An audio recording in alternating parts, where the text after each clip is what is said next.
이건 이제 펌프의 그 축적열입니다. 그 펌프가 임펠러가 있고 모터가 있기 때문에 이제 수평형 펌프 같은 경우에는 축으로 연결이 돼 있어요. 그래서 이 축을 잘 맞춰주셔야 되는데 만약에 이 축이 뭐 이쪽이 이제 임펠러고 이쪽이 모터라고 하면 이게 그 축적열이 제대로 이렇게 일직선으로 돼 있지 않다 보면 당연히 급격한 소음이나 진동이 발생되겠죠. 그래서 문제가 되고요. 여기서 또 불필요한 그 손실이 동력 손실이 발생되죠. 제대로 동력이 전달이 100%안 되니까. 그래서 이게 그 장비 설치할 때도 좀 그렇지만 나중에 이제 모터 교체한다든지 어떤 유지 관리 과정에서도 다시 한번 이렇게 잡아놓지 않으면 나중에는 큰 문제가 될 수가 있어요. 그래서 뭐 카플링 망가지는 거는 뭐 피할 수가 없죠. 축적열이 제대로 돼 있지 않으면.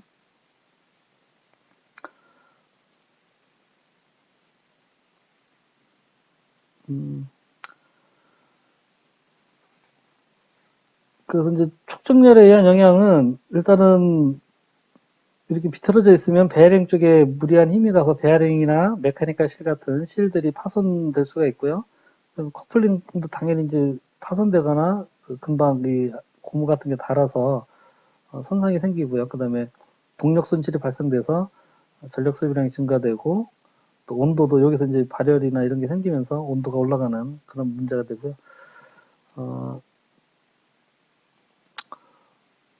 뭐 축적열 요 내용들은 뭐 일반적인 내용들 보시면 충분히 이해하실 것 같아요. 다 그런 내용들이고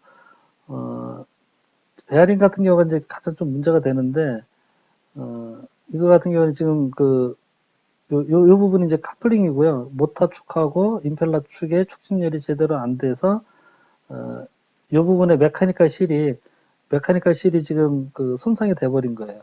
그래서 메카니컬 실이 손상되고 심하면 그 축까지도 갉아먹게 돼요. 지금 요 축에 보면 요 부분이 지금 메카니컬 실 있고 한 부분에 삐딱하게 이렇게 힘을 받게 되면서 뭐 베어링도 이제 그렇고 메카니컬 실도 그렇고 이제 손상이 되고 심하면 축까지 갉아먹고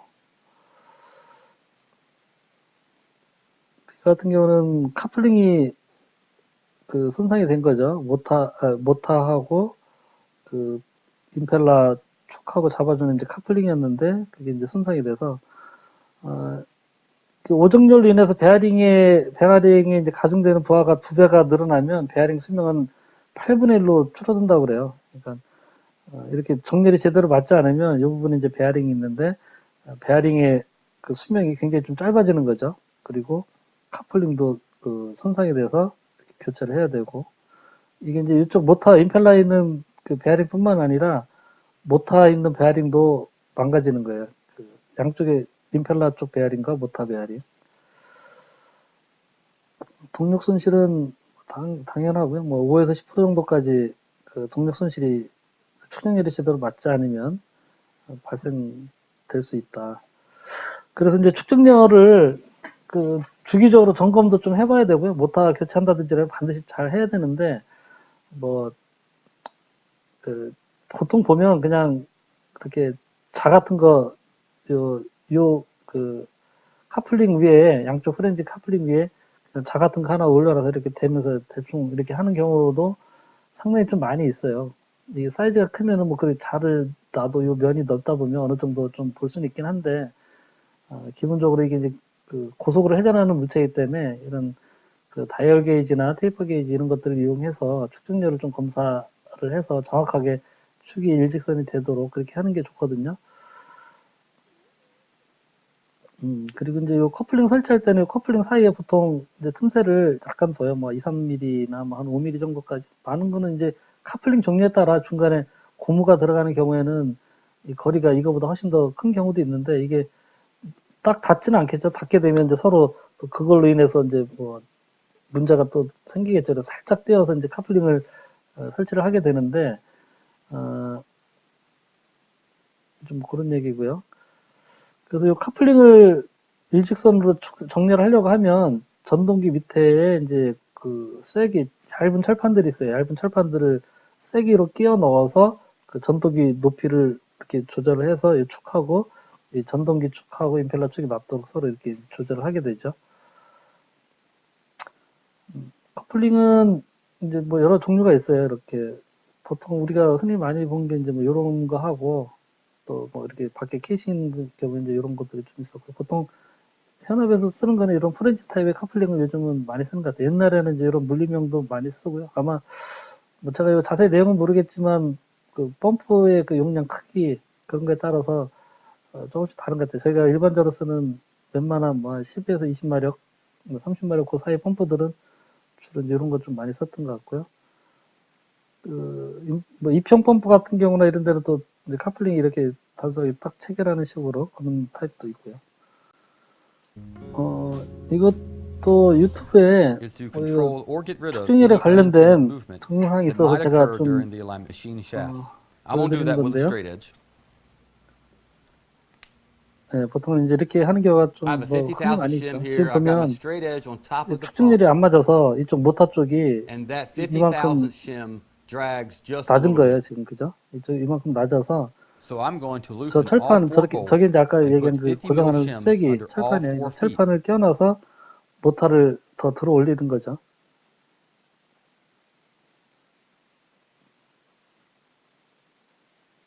네, 모터 볼트를 약간 풀고 이런 지렛대 같은 걸로 모터를 살짝 들어서 올려놓고 다시 가서 또 재보고요. Also check the horizontal. There we go. 이제 사면이 다 위아래가 틀어질 수도 있지만 옆면이 틀어질 수도 있으니까 전체적으로 다 삥 돌아가면서 확인을 해야 되겠죠. By nudging the shims under each foot.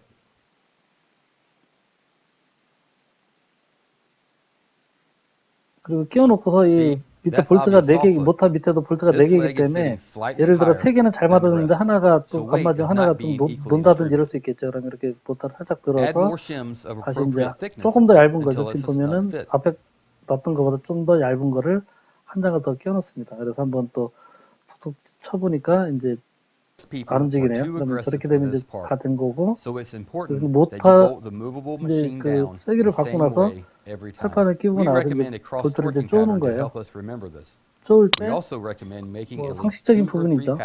대각선 방향으로 해서 교대로 몇 바퀴 돌려서 다시 한 다음에 다시 또 이쪽 가서 이렇게 계속 교대로 돌아가면서 조금씩 쪼아서 최대한 다 쪼아라.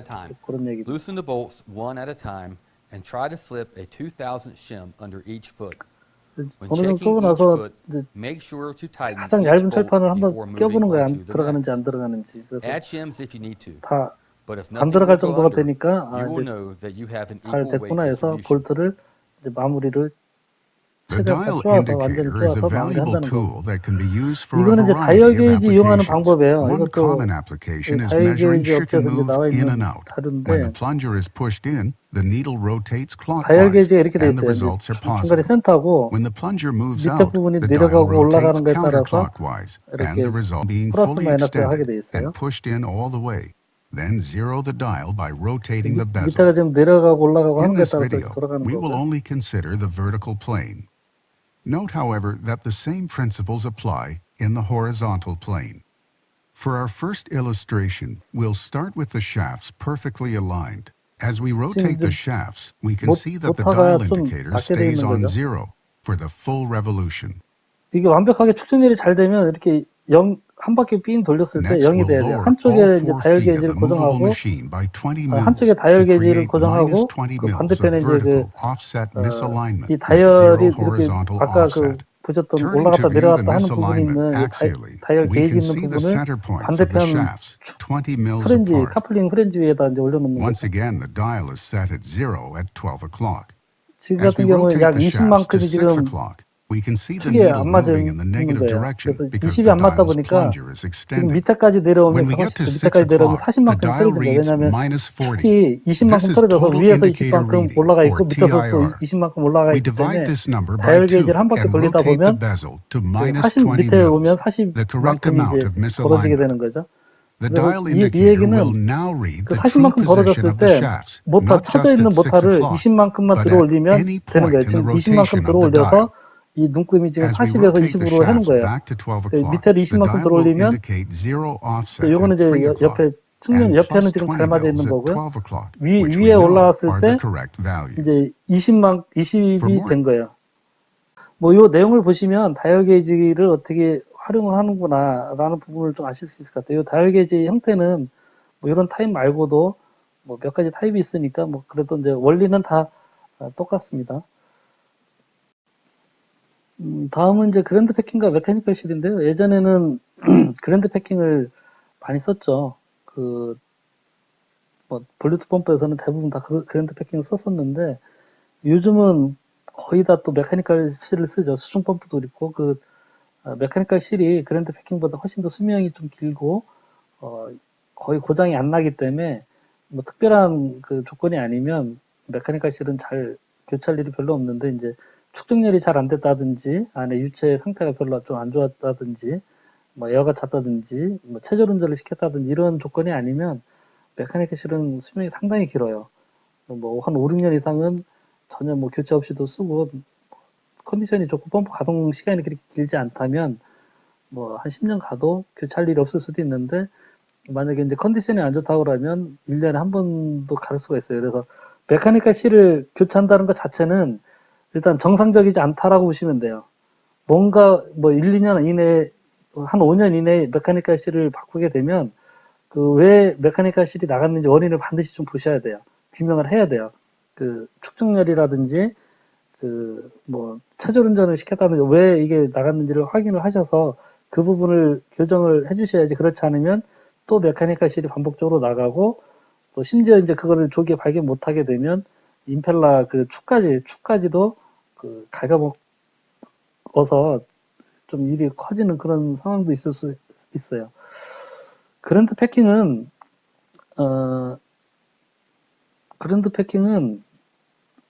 이렇게 이제 실타래 같은 거에 뭐 이게 이제 뭐 성면 재질 같은 거 뭐 이런 게 많았죠. 예전에 요즘 이제 그래파이트 뭐 이런 재질을 좀 많이 하는데 여기에 어떤 오일 성분이라든지 이런 좀 유막을 형성할 수 있는 그런 것들을 함침을 시켜서 만들어 놓은 거예요. 그래서 뭐 보통 한 손가락 굵기 정도 되는 그 정도 이제 사각끈 뭐 그런 형태로 생긴 거고요. 그거를 이 축이고요. 이쪽에 임펠러 있고 물 있는 부분이고 걷다가 축 밖에다가 이렇게 껴놓고 밖에서 이제 이 패킹 덮개 그거를 이제 패킹 덮개를 그랜드라고 하는데 그랜드를 볼트로 케이싱이 꽉 조아서 이 부분을 꽉 패킹을 눌러놓은 거예요. 그러면 이 패킹 자체에 이제 약간 팽창이 되면서 이 부분하고 축 부분하고 이제 꽉 맞물리게 되고 그 부분에 이게 자체 이제 기름 성분이 약간 좀 함침이 돼 있기 때문에 어느 정도 윤활을 발생시키는 그러면서 이제 유체는 밖으로 새어나오지 않게 하는 그런 방식이고요. 이게 이제 기본적으로 이 축하고 서로 맞닿아 있다 보니까 마찰이 좀 생겨요. 그래서 그 부분에 마찰 생겨서 이 패킹이 조기에 손상되거나 축이 닿는 거를 방지하기 위해서 이 부분에 물이 좀 약간씩 흐르게 해서 똑똑 떨어지게 물방울이 똑똑 떨어질 정도로 살짝 쪼을 때 너무 꽉 쪼으지 않고 물방울이 살짝 떨어질 정도만 살짝 쪼아요. 그럼 물이 계속 떨어지면서 이 패킹 주변에 이제 물로 유막이 형성이 돼서 이제 그게 윤활 작용도 좀 하고 또 온도도 올라가지 않게 만약에 너무 꽉 쪼으면 이제 온도가 올라가서 이거 자체도 이제 탄화가 되거나 이래서 손상이 되기 때문에 그래서 이제 패킹 가열을 막기 위해서 물이 똑똑 떨어지게 해주는 게 이제 정상이고요. 너무 꽉 조아서 물이 안 떨어지고 뭐 이러면 이 그랜드 패킹 자체하고 이 부분 축하고 마모가 생겨서 축이 지금 이렇게 갉아먹은 거예요. 밖에 이제 그랜드 패킹이 있었는데 이 그랜드 패킹을 교체를 할 때는 축 부분에 감은 다음에 이제 일단 일자로 딱 자르고 그래서 자르면 이제 이렇게 한 바퀴씩 딱 돌아올 수 있는 부분들만큼 이제 그 길이로 딱 잘라지겠죠. 그럼 그거만큼 하나씩 이제 껴놓고 밖에서 이제 패킹 누르개를 누르는 거고요.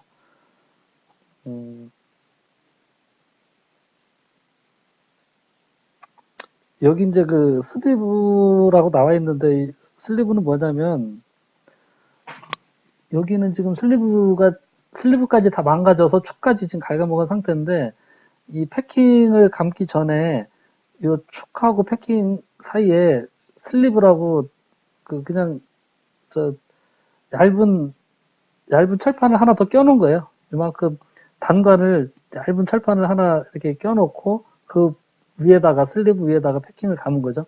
메카니컬 실 할 때도 이제 마찬가지인데 이거는 이제 축이 바로 손상돼 버리면 축 자체를 교체하면 굉장히 일이 크죠. 그래서 축이 손상되기 전에 슬리브가 먼저 좀 달아 없어지게 어떤 일종의 소모품이죠. 먼저 축이 손상되기 전에 슬리브가 먼저 달게끔 해서 해놓은 뭐 그런 제품으로 이해하시면 되고요.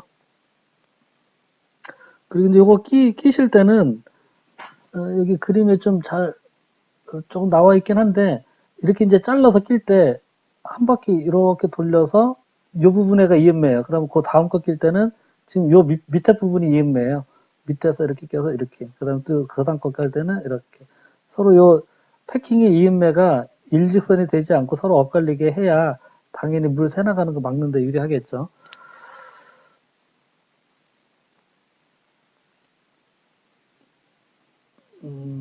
패킹 누르개 볼트도 이제 상호 대칭으로 번갈아 가면서 쪼아지면서 이제 그렇게 하라는 얘기고요.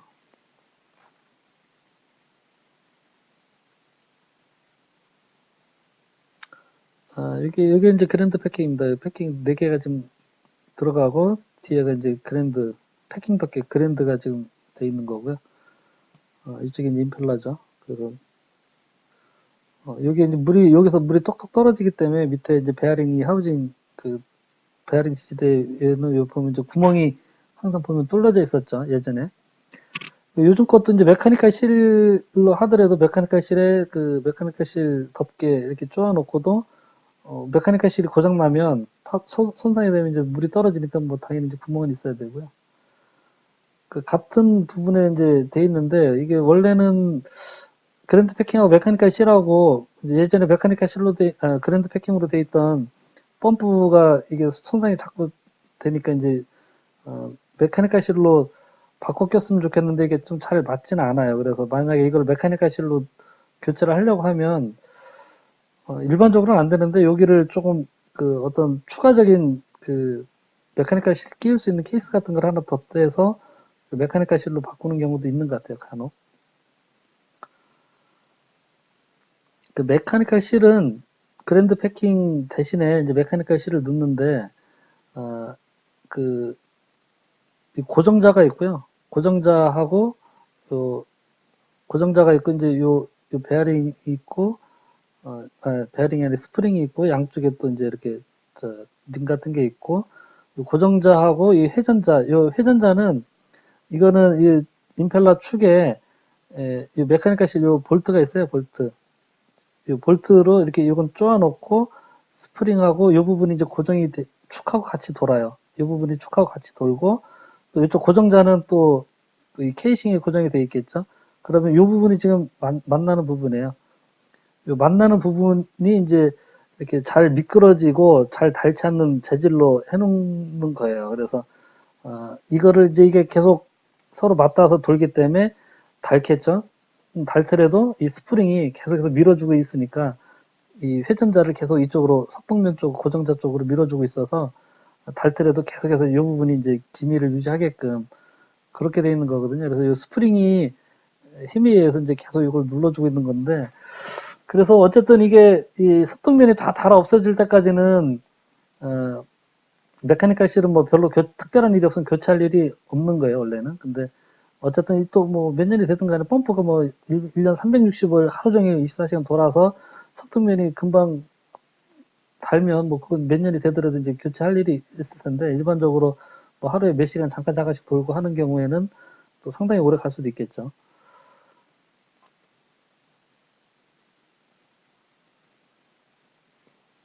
그래서 뭐 이런 부분들도 이제 축이라든지 케이싱하고 닿는 부분에는 이제 오링들이 들어가 있고요.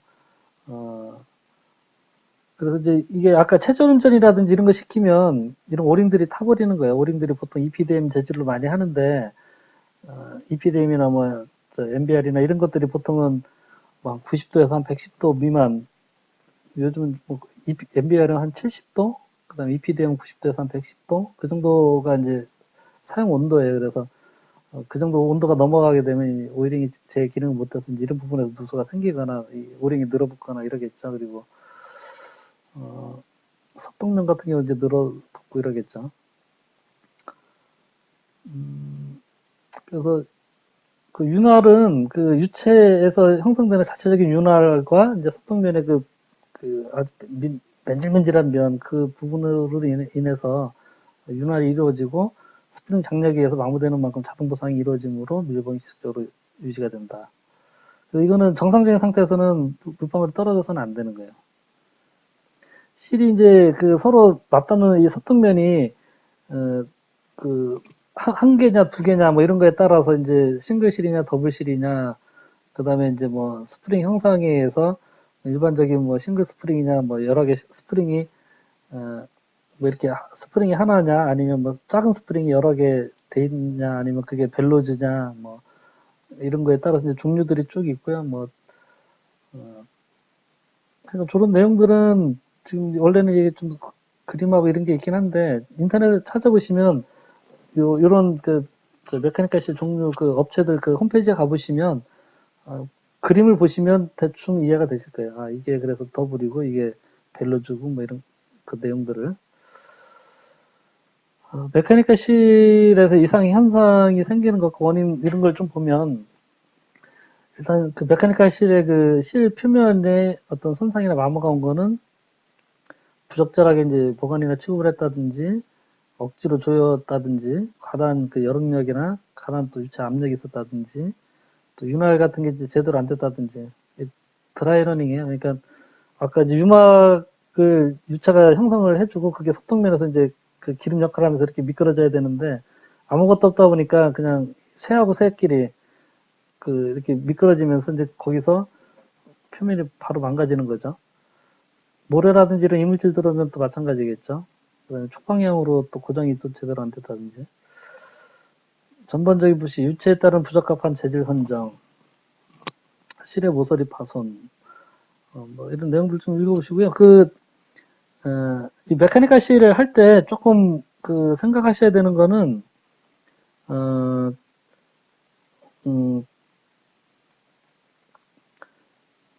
이 메카니컬 실 자체가 유체에 노출이 돼 있어요. 일반적으로는 보통 이제 이쪽에 이제 그 임펠러 그 케이싱 그 부분하고 축하고 사이에 그 껴 들어가고요. 밖에서 이제 덮개를 덮어주는 형태로 보통 메카니컬 실이 설치돼요.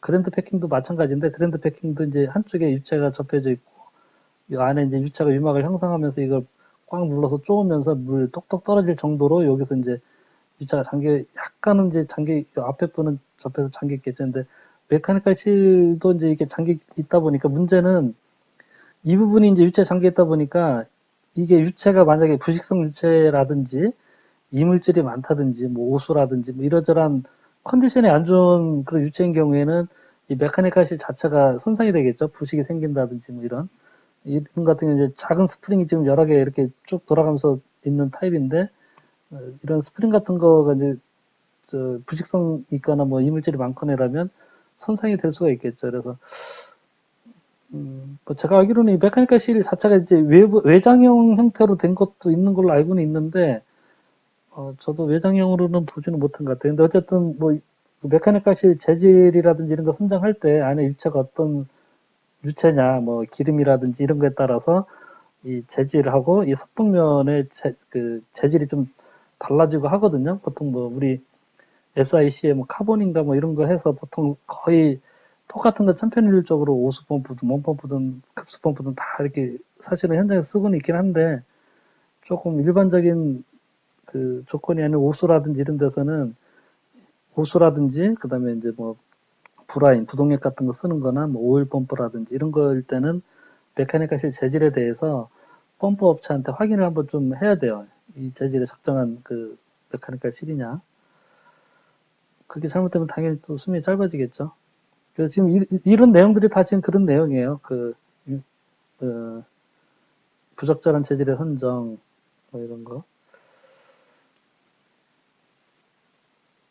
그래서 이제 그런 경우에는 요즘도 메카니컬 실 대신에 그랜드 패킹을 쓰는 경우가 있어요. 그 메카니컬 실의 그런 부식이라든지 이런 뭐 그랜드 패킹은 부식은 안 생기니까 그런 부분에서는 요즘도 그랜드 패킹을 메카니컬 실을 못 써서 할 수 없이 그랜드 패킹을 쓰는 경우도 꽤 있습니다. 뭐 특별한 일이 없으면 메카니컬 실을 쓰는 게 유지보수 이건 주기적으로 계속 바꿔줘야 되거든요. 이거는 뭐 한 1, 2년에 한 번씩 계속 바꿔줘야 되나서 메카니컬 실 쓰시면 되고요. 잘만 선정하시면 돼요. 자, 다음에는 펌프의 그 운전 및 유지보수 관련이고요. 그 기동 전에 이제 확인하실 상황은 그 펌프를 먼저 한번 손으로 돌려봐서 잘 그 고착이 안 되고 잘 돌아가는지 한번 좀 돌려보고 흡입 측이나 소출 측에 밸브가 잘 열렸는지 보고 흡입벽 안에 물이 다 찼는지 반드시 좀 봐야 되겠죠. 그다음에 임펠러가 공기가 있는지 없는지 임펠러 위에 있는 그 에어백 밸브를 열어서 물이 나오는지 이제 확인을 해서 공기 다 빼내고요.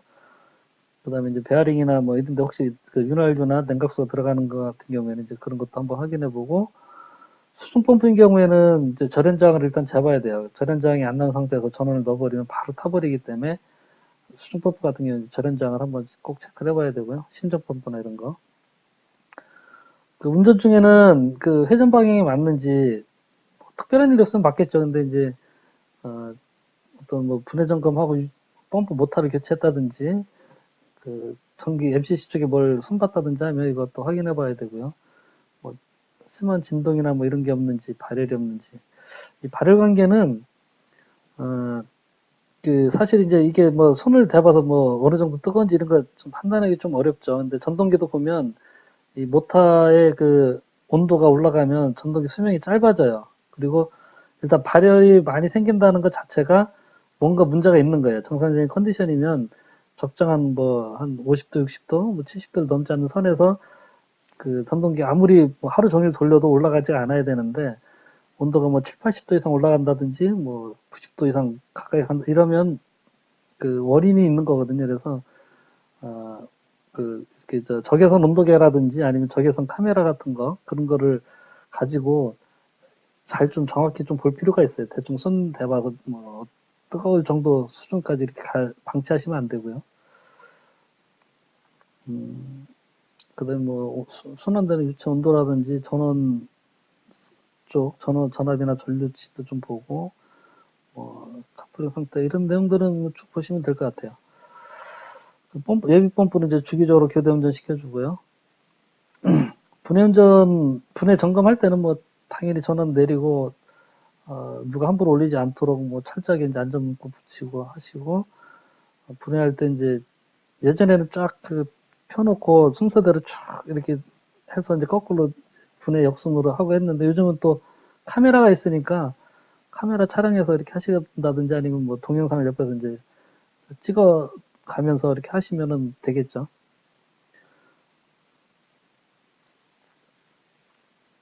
뭐 나머지 부분들은 보시면 이해되실 것 같아요.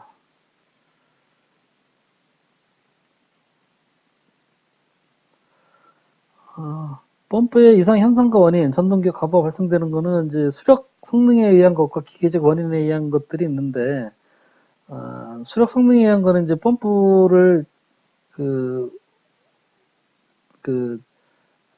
토출 양정이 너무 낮아서 너무 많은 유량이 흐를 때, 그때는 유량이 커지면 그 모터에서 소비되는 동력이 커진다고 했잖아요. 그래서 과부하가 발생되는 거죠. 모터에서 동력이 커지면은 이제 그게 부하가 많이 먹는 거죠. 과부하가 발생되는 거고.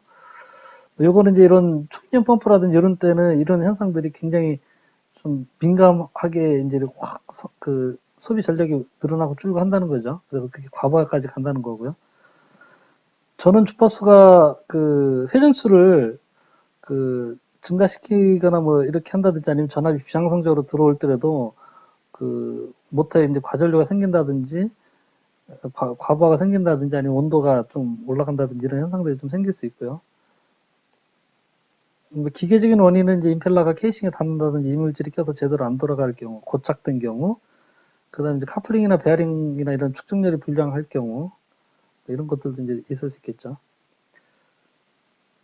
그리고 이제 베어링이라든지 패킹 상자, 그 그랜드 패킹이나 이런 거 쪼을 때 너무 무리한 힘을 줘서 꽉 쪼게 되면 이 베어링이나 패킹 자체가 또 그걸로 인해서 힘을 그 많이 받아서 그게 너무 또 그 축을 꽉 끼고 있는 그런 상황이 되면 또 불필요한 그 동력이 더 늘어나고 그 망가지고 이렇게 하겠죠.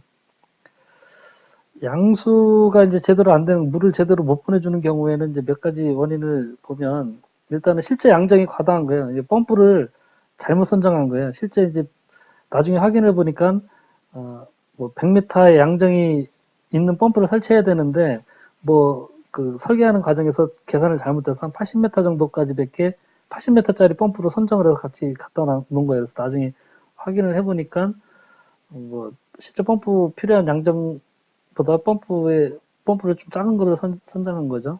그렇게 되면 이제 펌프가 아무리 80m로 이렇게 토출을 시켜도 실제 100m의 양정이 필요한데 그래서 이제 결국은 물이 돌지 못하고 계속 그냥 펌프가 체결되는 그런 상태인데 이게 이제 실제 제가 예전에 한 20년쯤 전에 제가 기사 때 막 그 시작하고 얼마 안 있고 한 2개인가 뭐 3개 현장 때 그 시운전을 하는데 물이 제대로 안 돌아요.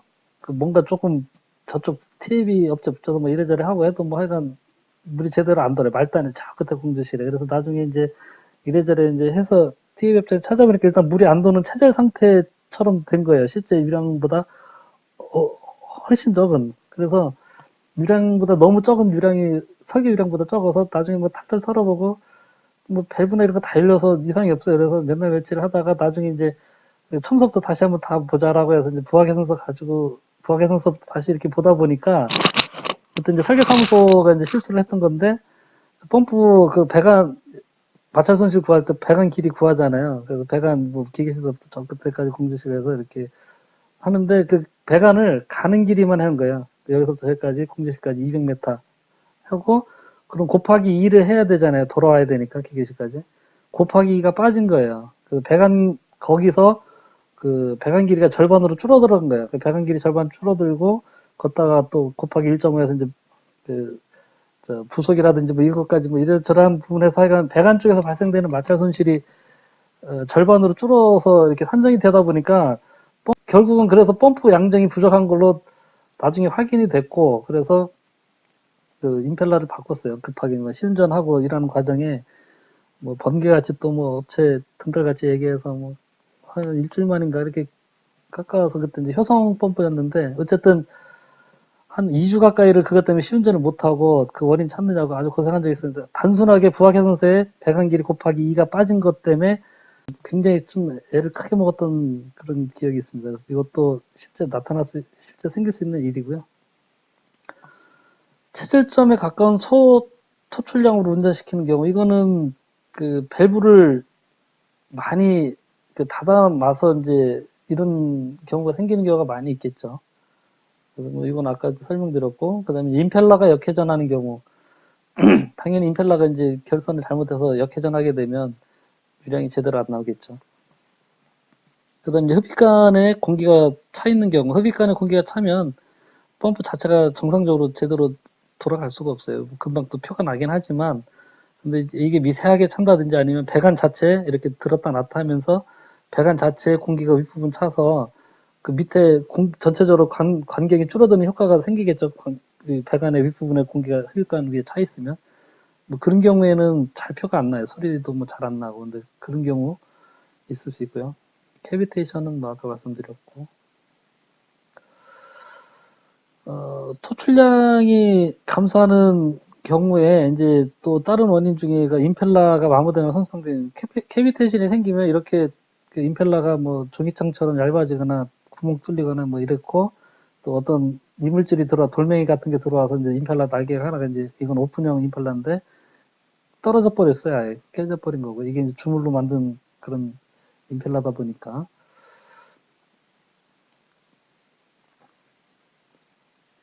뭐 협착되거나 이물질이 껴서 그런 경우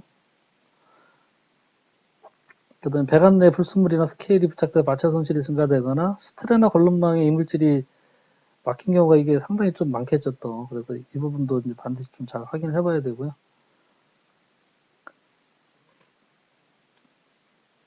저 개인적으로는 배관에 불필요하게 스트레나 많이 쓰는 것도 별로 좋은 건 아닌 것 같아요. 뭐 예를 들어 펌프에 스테레나 있고, 펌프에서 나와서 또 냉동기에 또 스테레나 있고, 또 가서 저쪽 위에 그 정유랑 밸브, 그 펜쿨인데 정유랑 밸브 전에 또 스테레나 하나 있고, 뭐 이래저래 많은데, 옛날에 이제 용접하고 할 때는 그 안에 용접 스레그를 내부 쪽에는 제거하기 어렵기 때문에 그 부분들이 나중에 떨어져 나온다든지 이래서 그게 이제 제어 밸브라든지 펌프 임펠러나 뭐 냉동기 코일을 파손시킬까봐 이제 그렇게 스테레나를 많이 달았는데 요즘은 용접 별로 안 하잖아요. 만약에 이제 그루브 조인트를 쓴다고 하면 제가 볼 때는 스테레나 쓰는 걸 최소화시켜도 되지 않을까 그런 생각은 있어요. 뭐 스테레나에 펌프에 쓴다든지 아니면 제어 밸브 쓴다든지 적정한 구간에 쓰면 되지 무조건 뭐 에어벤트에도 쓰고 뭐에도 쓰고 다 이렇게 쓸 필요가 있을까 그런 생각이 조금 들기는 해요.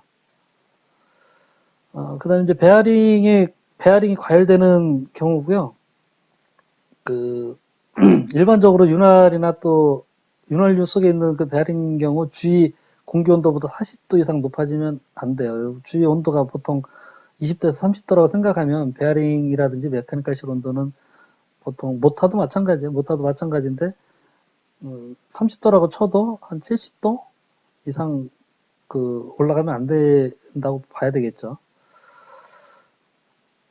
그래서 베어링이 과열되는 경우는 일단 축전열이 안 맞으면 베어링에 무리한 힘이 한쪽에 이렇게 축전열이 안 맞으면 한쪽에 계속 그 베어링 쪽에 힘을 받기 때문에 베어링이 금방 닳고 그래서 거기서 또 베어링이 망가지고 발열이 되고요. 윤활유나 그리스량이 적정하지 않은 경우 윤활유 양이 부족하거나 또 너무 많아도 또 문제예요.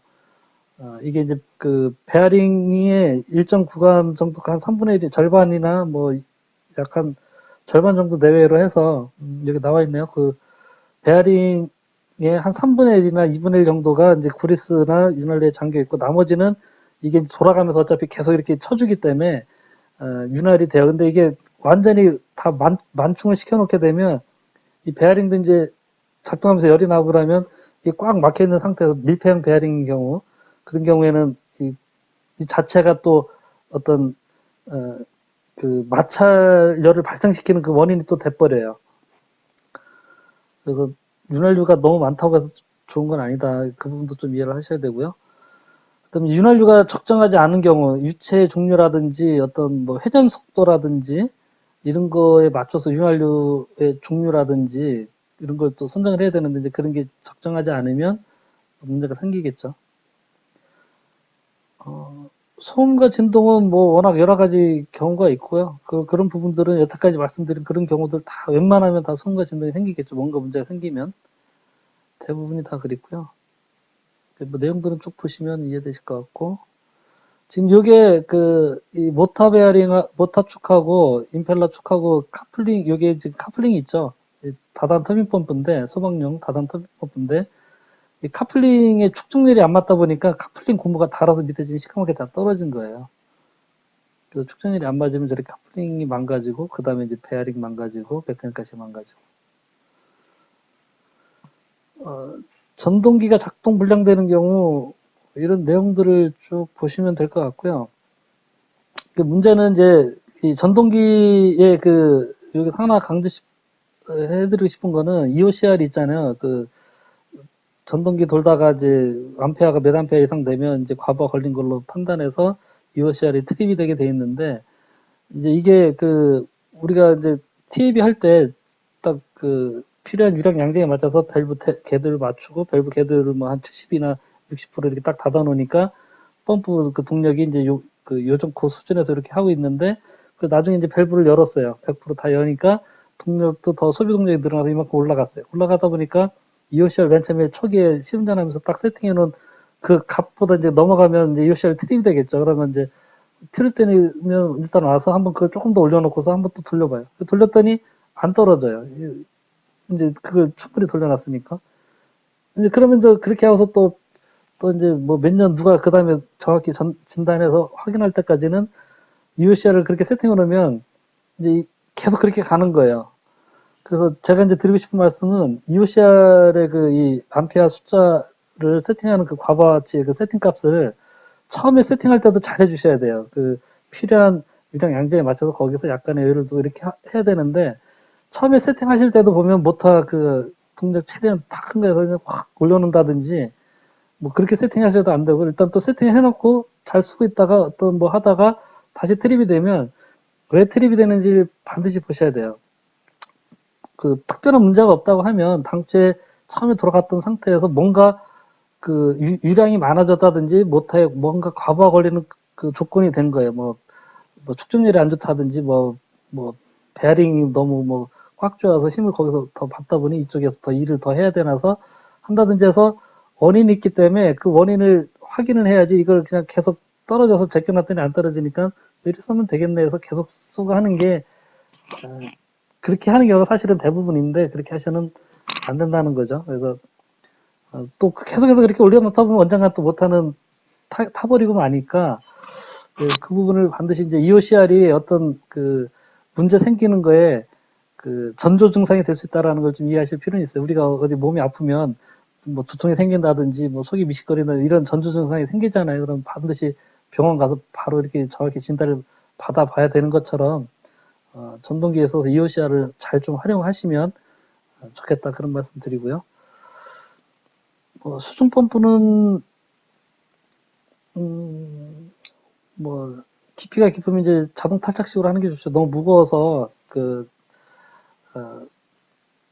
들기가 힘드니까 위에다가 이제 체인브로 걸 수 있는 고리 해주고 자동 탈착식으로 하시면 되고 뭐 수중 펌프는 아까 이제 봤던 대로 이제 이런 구조죠. 보통 수중 펌프 임펠러가 이렇게 생긴 경우가 많아요. 이제 이물질이 많은 경우가 대부분 많기 때문에 오픈 타입으로 해서 이제 임펠러만 이렇게 있고요. 이 임펠러하고 주변 케이싱하고도 좀 틈이 많아요. 이제 이물질 이런 거 고려해서 그래서 수중 펌프는 일반적으로 양정이 이렇게 높지 않고요. 그다음에 이제 이축 있는 부분에 임펠러 케이싱하고 축 있는 부분에 이제 메카니컬시 마찬가지로 들어가고요. 여기도 이제 모터 있는 부분에 이제 베어링이 있겠죠. 요 위에 이제 모터 베어링 또 윗부분 아랫부분 있고 요 두 베어링이 축을 잡아주고 있고 그 다음에 뭐 여기서 이제 요거는 이제 오토컷이라고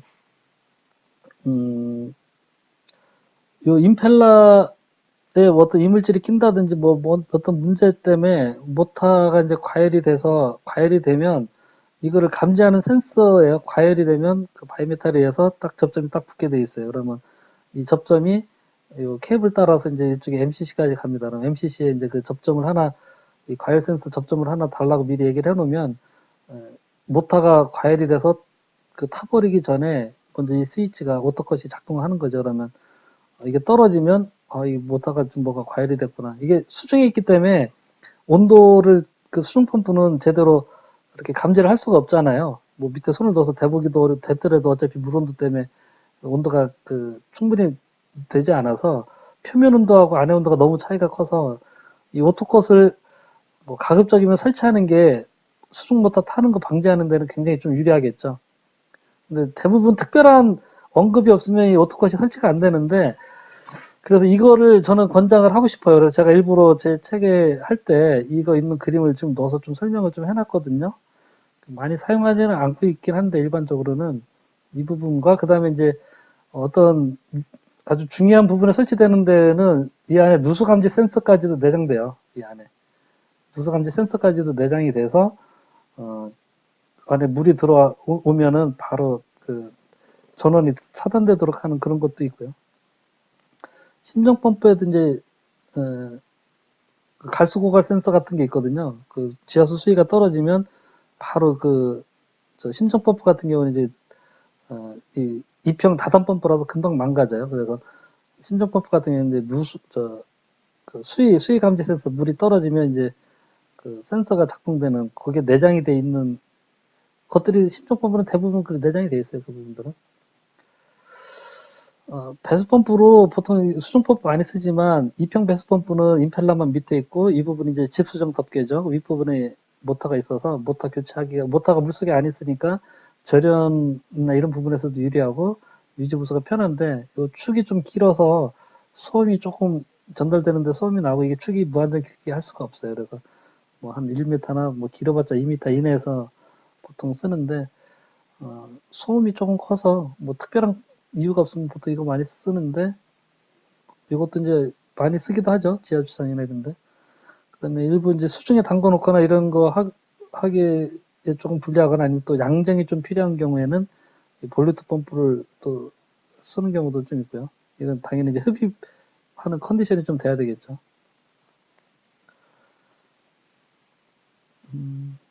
그래서 이제 입형 배수 펌프는 그 축에서 또 전달되는 부분이 거기서 이제 손실이 좀 생기기 때문에 일반 수중 펌프보다는 효율이라든지 또 펌핑 양량도 좀 낮고요. 볼루트 펌프는 뭐 배수 펌프로 사용할 때 이제 만약에 흡입 조건이면 물 빠짐 조건이나 풍수장치, 물올림 탱크 같은 거 설치를 해야 된다 이런 얘기고요. 급수부사 펌프는 요즘 보통 이제 입형 다단 펌프를 여러 개 병렬로 이용해서 급수부사 펌프 사용을 많이 하고 있죠. 이렇게 여러 대 놓고 필요한 유량에 맞춰서 양정은 요 임펠러의 그 수를 조정해서 이제 양정을 맞춰주고요. 이 헤타에 압력을 감지하는 그 센서를 두고요. 흡입 측에는 그 저수위 센서, 물이 떨어졌을 때 무브와 운전, 공회전을 방지하기 위해서 물이 떨어지면 이제 펌프를 정지시키는 센서가 이제 부착이 되어 있고요. 평창 탱크가 있죠. 토출 측에 사용하는 측에서 밸브를 물을 조금만 쓸 경우에는 이 팽창 탱크 안에 있는 물로 보내주기 위해서 이제 팽창 탱크 설치되어 있고요.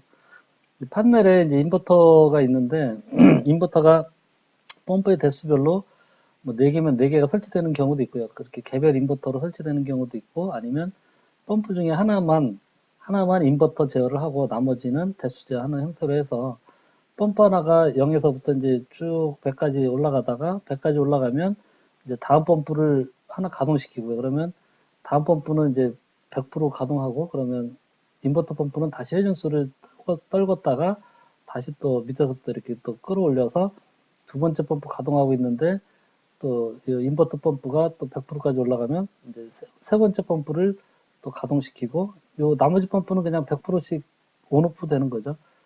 그래서 세 번째 펌프 돌아가면 다시 또 인버터 펌프는 회전수를 낮췄다가 다시 또 끌고 올라가고 하는 식으로 일반적으로 인버터 하나 설치해서 하는 경우가 좀 많은 것 같아요. 개별 인버터 하면 좀 부드럽긴 한데 인버터 이 부타 펌프 사용하다 보면 제일 많이 고장나는 게 일단 인버터예요. 인버터가 어쨌든 전자 제품이고 계속해서 움직이기 때문에 습기가 많은 물탱크실이나 이런 데에 부스터 펌프가 설치되어 있으면 일단 인버터가 제일 먼저 셔트나거나 해서 망가지는 경우가 좀 많고요. 또 계속해서 하루 종일 움직이다 보니까 이제 컴퓨터처럼 좀 망가지는 경우가 있고 그다음에 뭐 가스 운전할 때 이제 임펠러라든지 메카니컬식 망가지는 경우 그런 게 좀 많고요. 그래서 인버터를 이용한 회전수 제어 방식을 요즘은 거의 대부분 쓰고요. 예전에 이제 인버터가 많이 적용되기 전에는 또는 요즘도 이제 뭐 소형이라든지 뭐 가설용으로 쓰는 경우에는 그냥 한 대, 두 대, 세 대, 네 대 이렇게 대수로 하고 인버터 제어, 회전수 제어를 안 하는 거죠. 대수로 제어를 하는 경우도 있는데 요즘은 대부분 회전수 제어 쓰고 있고요. 개별 인버터 제어 방식하고 또 한 대만 인버터하고 나머지는 그냥 대수 제어하는 그런 방식으로도 많이 하고 있고요.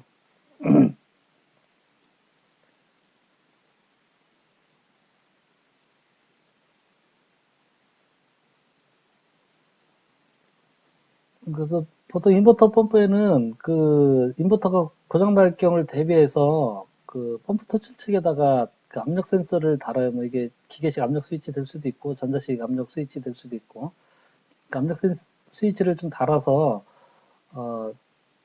인버터가 고장 나면은 평상시에 이제 자동으로 해서 인버터 쓰고 있다가 고장 나게 되면 예비 자동 모드가 있어요. 그래서 예비 자동 모드를 누르면 이 압력 스위치를 이용해서 대수제하는 거죠. 펌프를 그냥 대수제하는 식으로 그렇게 이제 많이 하고 있고요. 만약에 이게 안 돼 있다면 이건 반드시 좀 해놔야 돼요. 인버터가 잘 고장 나기 때문에 이 압력 스위치를 달아서 반자동이죠. 예비 자동, 반자동 이렇게 운전할 수 있는 반드시 좀 해놓으셔야 되고요.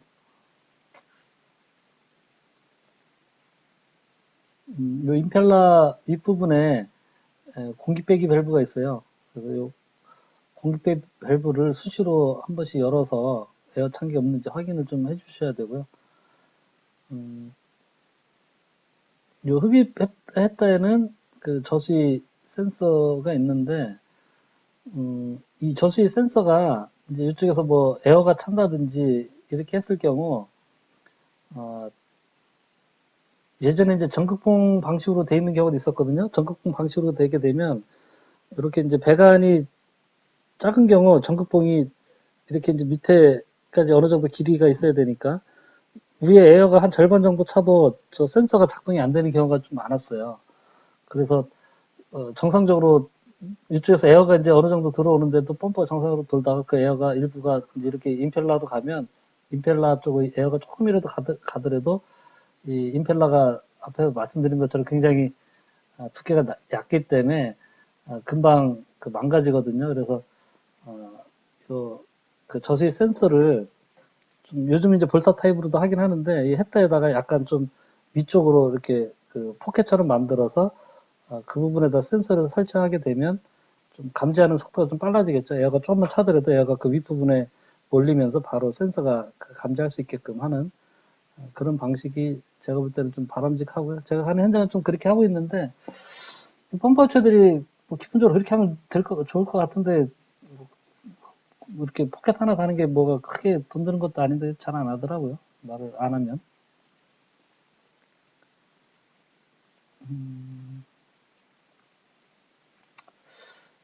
그 다음에 이제 이거에서 이제 그 문제 되는 게, 있었는데 사진이 어디 갔네요. 제일 문제 되는 게 이제 팽창 탱크가 많이 좀 망가져요. 이 팽창 탱크가 뭐 어떤 계속 하루 종일 밀폐 팽창 탱크를 쓰는데 안에 이제 블레더나 다이프램 같은 거 들어가 있는데 하루 종일 이제 이렇게 왔다 갔다 하고 압도 상당히 뭐 높은 편이고 뭐 10kg 가까이 되거나 보통 이제 높은 편이고 하다 보니까 이 다이프램이 몇 년 안 가서 찢어지거나 그런 경우가 좀 생기는데 그거를 확인하기가 굉장히 좀 어려워요. 그냥 이런 그 업체에서 가져오는 탱크들이 대부분 보면 이렇게 이제 아무것도 없어서 나중에 펌프가 너무 자주 기동 정지하고 뭐 어떤 유심히 보지 않는 이상은 그래서 뭐 너무 압력 헌팅이 심하다 펌프가 너무 자주 돌고 쓴다 뭐 이렇게 해서 나중에 가보면 결국 이제 팽창 탱크가 터져서 이게 쿠션 역할을 못 해주는 그런 경우가 있거든요. 그래서 이 팽창 탱크를 압력계가 하나 있어서 위에 이제 가스 차 있는 부분에 그 압력을 좀 감지를 하고 있으면 좋은데 압력계가 안 달리니까 그 부분을 감지하기 굉장히 어려워요. 나중에 이 부분에 가스 주입구에서 타이어 압력 게이지 그거를 달아야만 호스 이렇게 연결해서 타이어 압력 게이지를 달아야만 그 압력 이게 터졌는지 안 터졌는지 확인하거나 아니면 위에 그 열어서 이제 물이 새 나오는지 또 확인을 해야 되고 그래서 그 부분이 조금 아쉬운 것 같아요. 그 다음에 이제 펌프의 그 운전 시 에너지 절감 방안인데 마지막으로 그 펌프를 운전할 때 그 펌프가 최고 효율점에서 운전되는 게 이제 제일 좋은데 최고 효율점에서 운전되지 못하는 경우가 이제 밑에 이런 경우에 당초 설계나 예상과 달리 배관의 마찰 손실이나 유량이 현저히 크거나 적은 경우 그러면 이제 펌프가 원래는 맞춰서 최대 효율이 나오는 걸로 해서 최대한 근접한 걸로 선정을 했는데 실제 배관은 그 설계치랑은 다르다는 거죠. 그럴 경우에 그럼 또 펌프 운전하는 그 조건들이 달라져서 효율이 떨어진 쪽으로 이제 가서 운전이 되겠죠. 운전 조건이 바뀌게 되면 성능 곡선상에서 운전 그 시점이 바뀌니까 거기서 효율도 바뀌고 소비 동력도 바뀌고 그리고 또 펌프가 실제 설계 용량보다 크거나 작게 제작된 경우 이거는 이제 펌프 업체들이 좀 여유치를 가지고 이렇게 하려고 또는 뭐 시간이 없어서 원래는 이제 아까 성능 곡선에서 봤듯이 임펠러 직경이 최대 줄일 수 있는 게 뭐 한 250까지 줄일 수 있고 원래는 280짜리인데 250까지 줄일 수 있는데 이 깎을 시간을 없다든지 아니면 또 뭐 고의적으로 안 깎은 거예요. 그래서 딱 우리가 필요한 것만큼 그 임펠러를 깎아서 딱 맞춰야 되는데 뭐 큰 업체들은 안 그러겠죠. 그런포스나 윌러나 이런 데는 안 그러겠지만 예전에 이제 뭐 중소업체나 이런 데는 뭐 그냥 깎지도 않고 그냥 큰 거 갖다 놓고 TAB를 해보니까 커요. 그럼 결국 또 그때 가서 거꾸로 공장 보내서 야 이거 너무 크고 그래서 안 맞는다. 왜 이렇게 됐냐. 다시 또 깎아오고. 그래서 이제 공장 검수를 좀 꼭 가셔야 돼요. 공장 검수를 가시게 되면 그 유량이 나오는지를 유량과 양정의 그 예상 성능 곡선대로 임페러를 깎은 걸 설치했는지를 이제 확인을 할 수가 있기 때문에 그렇게 돼야 되고 또 거꾸로 이제 너무 많이 깎았다든지 뭐 어떻게 실수로 작게 제작된 경우 이런 경우는 결국 뭐 임페러를 또 바꿔야 되겠죠. 작게 된 거는 뭐 바꾸는 거 말고는 방법이 없으니까. 그 다음에 이제 아까 강조드렸던 터치추 밸브를 100% 열어놓고 쓰시는 경우, 이것도 이제 운전 조건이 설계랑은 다른 조건에서 이렇게 하시는 거라서, 불필요한 그 동력 손실이 있는 거고요. 이게 이제 그거죠. 당초에는 밸브를 요만큼 닫아서 요 Q1이라는 유량에 H1이라는 양정으로 해서 딱 여기서 운전시켜야 되는데, 밸브를 100% 다 열어놓으니까 유량이 많아졌어요. 유량이 Q2로 많아지고 양정은 대신에 좀 떨어졌는데 그래도 물 돌아가는 건 별 이상이 없어요. 그래서 이렇게 쓰게 되면 동력이 P1이라는 동력, 이만큼이 원래는 Q1에서는 P1만큼의 동력이 필요한 소비가 되고 있었는데 밸브를 열어서 이만큼 하니까 동력이 P2로 여기서 이만큼 올라간 거죠. 이게 불필요한 동력 손실이 되는 거죠.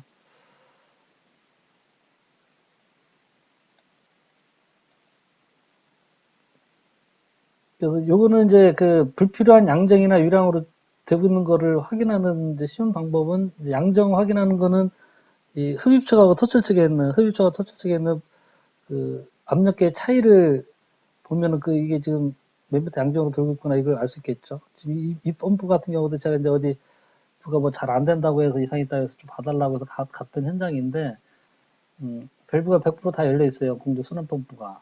그리고 양정을 보니까 흡입 측이 펌프 흡입 측이 이제 1메가파스칼이고 터출 측이 1.26메가파스칼이에요. 그래서 지금 이 펌프는 요거 빼기 요거 터출 측하고 흡입 측 차이가 0.2메가파스칼.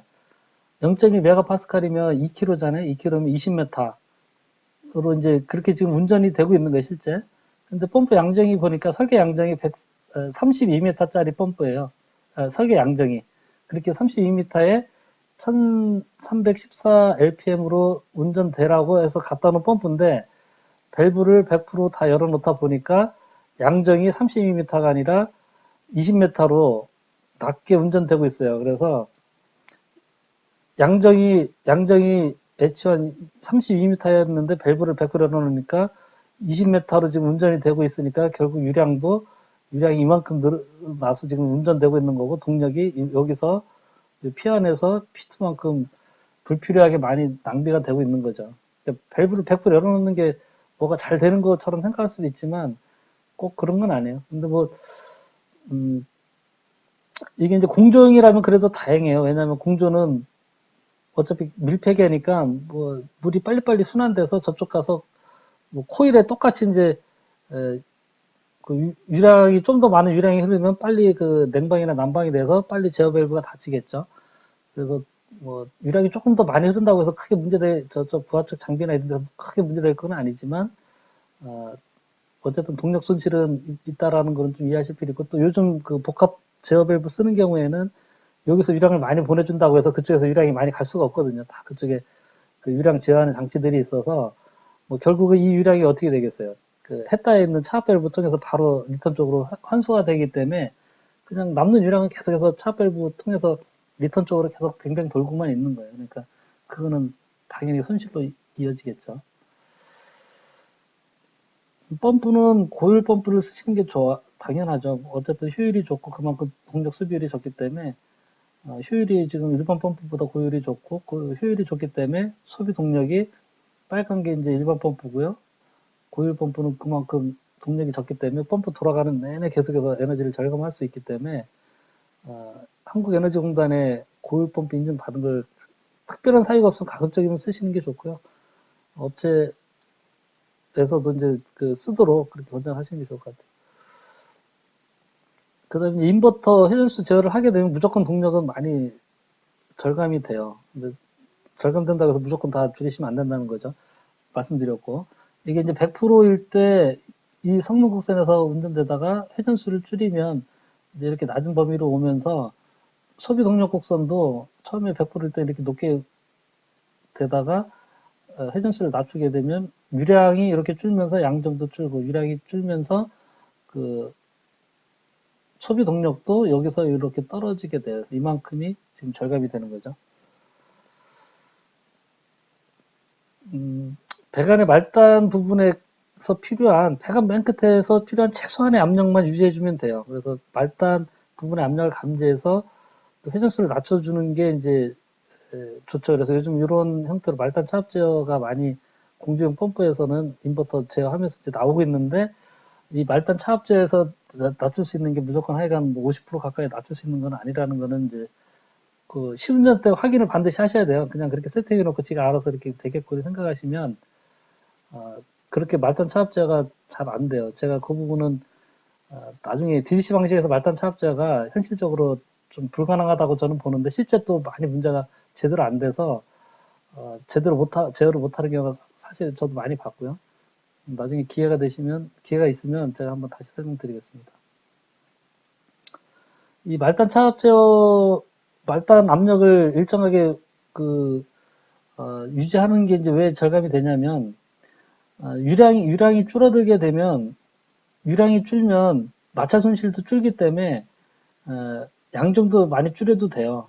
그러니까 지금 요거는 이제 순환 펌프의 토출 압력을 일정하게 펌프를 운전할 경우에는 유량이 100이든 25든 토출 압력을 항상 일정하게 이렇게 유지를 해요. 유지를 하고, 그리고 저쪽 부하 측에서 이제 밸브들이 자꾸 당겨서 부하가 줄어서 밸브 측에 있는 공조기라든지 팬코일에 있는 그 투웨이 컨트롤 밸브들이 자꾸 닫히게 되면 그 남는 양정들이 결국은 어디로 와요? 이제 공급했다에 있는 압력이 올라가게 되죠. 공급했다에 압력이 올라가게 되면 공급했다하고 환수했다에 있는 차압 밸브가 열려서 바로 그걸 또 이제 그 올라간 만큼을 계속 빼주게 되거든요. 그래서 보통은 예전에는 이제 이런 식으로 그 펌프 토출 압력이 항상 일정되게 그렇게 운전을 했는데, 이렇게 하다 보니 하는 것과 말단 압력을 일정하게 운전하는 거는 말씀드렸던 것처럼 유량이 줄어들게 되면, 유량이 줄면 이제 같은 배관에 유량이 줄으니까 이제 마찰 손실이 점점 적어져요. 그래서 양정도 많이 그만큼 더 줄여도 배관의 말단까지 물이 흘러가는데 전혀 별 문제가 없는 거예요. 그래서 그 말단에 필요한 차압만큼까지만 계속해서 이렇게 줄이는 거거든요. 그렇게 줄이다 보니까 이거보다 훨씬 더 많은 동력이 지금 보면 동력이 이렇게 이제 축축 이만큼 더 떨어지는 거죠. 토출 압력이 일단 요만큼밖에 못 줄였는데 말단 차압 제어할 때는 뭐 이만큼까지 줄일 수 있다. 이제 그래서 훨씬 더 에너지 절감이 유리하다, 이런 내용이고요. 어쨌든 말단 압력 제어가 그 에너지 절감되는 건 확실한데, 하여간 신경 쓰셔야 되는 부분들이 좀 몇 가지가 있습니다. 제가 나중에 별도 자료로 한번 좀 말씀드리고요. 부하에 따라 적정 사양의 펌프를 설치하고 운전대수 제어하는 것도 그 하나의 방법이라는 건데, 이거는 뭐냐면 냉온수 배관으로 되어 있는 경우, 공조가 이제 냉수 배관 따로 온수 배관 따로 있으면 괜찮은데, 이렇게 이제 하나의 냉온수 배관에 뭐 터보 냉동기라든지 보일러 같이 엮여서 이제 같이 냉온수 계절에 따라 쓰는 경우에는 대부분 냉수 펌프 유량이 온수보다 상당히 크거든요. 너무 크다 보니까 겨울철에 만약에 이제 온수 순환 펌프 없이 냉수 순환 펌프만 가지고 하게 되면 너무 불필요한 유량이 너무 많이 남게 돼요. 그래서 인버터 제어하면 그나마 좀 낫긴 한데, 인버터 제어가 아닌 그런 경우에는 그 온수용 펌프를 차라리 따로 두는 게 에너지 절감 측면에서는 펌프가 어쨌든 더 좋은 효율에서 운전될 수 있기 때문에 뭐 배관은 같이 쓰더라도 펌프는 따로 넣는 게 좋다, 이제 이런 맥락입니다.